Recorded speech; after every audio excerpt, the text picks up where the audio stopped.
Eviction moratoriums are a temporary measure designed to pause the eviction process. And as soon as the moratoriums expire, which they have in over half of the states, the eviction process picks up again right where it left off or where it was forestalled. The United States is positioned to face the most severe housing crisis we have ever seen in the last century.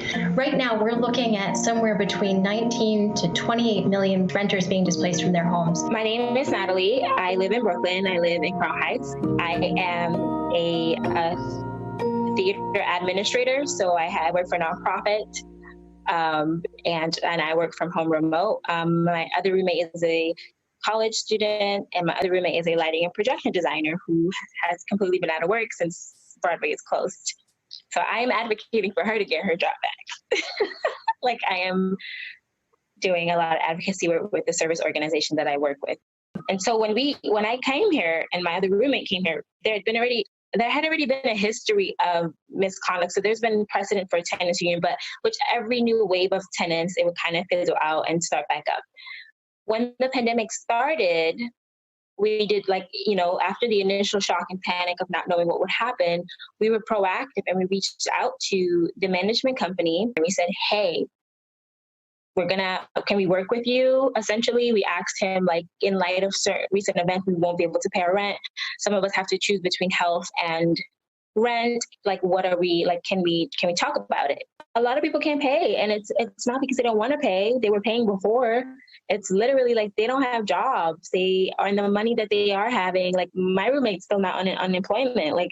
She's an independent contractor, and you're asking her to burn through her savings and choose between rent and medicine and rent and food. And I don't see why he should be making money off of us when we are not okay. Other than being taken to jail, I can't think of anything more destabilizing right now in the middle of a pandemic when they're literally telling you to stay home. They're just taking away their home. It is never too late to start a rent strike. Hi, my name is Esteban Hiron. I am a organizer and member of the Crown Heights Tenant Union.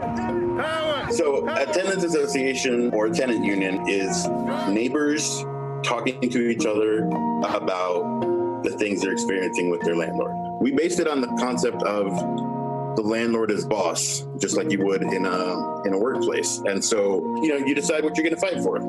For some people, it's for repairs. For some people, it's this idea of being in solidarity with your fellow tenants that are not able to pay their rent and saying, all right, well, I'm going to withhold my rent and I'm going to put it in a separate bank account until the landlord deals with this and make sure that my neighbors are safe. If we can't keep people housed stably through this time, we can expect the United States to fall into a second wave public health crisis in the form of widespread eviction and all of the high healthcare expenditures and poor health outcomes that it causes.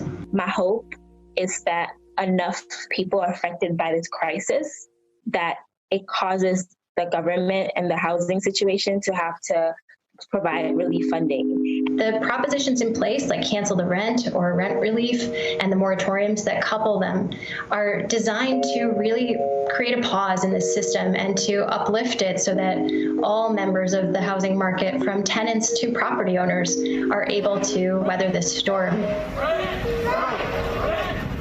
Our government is failing us, and the system from top bottom is rotting. So I think that really kind of was it's not just me. I was just furloughed last month and I'm trying to figure out how I'm going to get my groceries and my medicine. I really hope that more buildings kind of join, and I hope it puts this pressure on the government. I think that we're really at a turning point. I hope that when people see what is possible, the collective power of everyone organizing, that it helps more people across the nation make it so that there's a base way for people to live. Hey, NBC News viewers, thanks for checking out our YouTube channel. Subscribe by clicking on that button down here and click on any of the videos over here to watch the latest interviews, show highlights, and digital exclusives. Thanks for watching.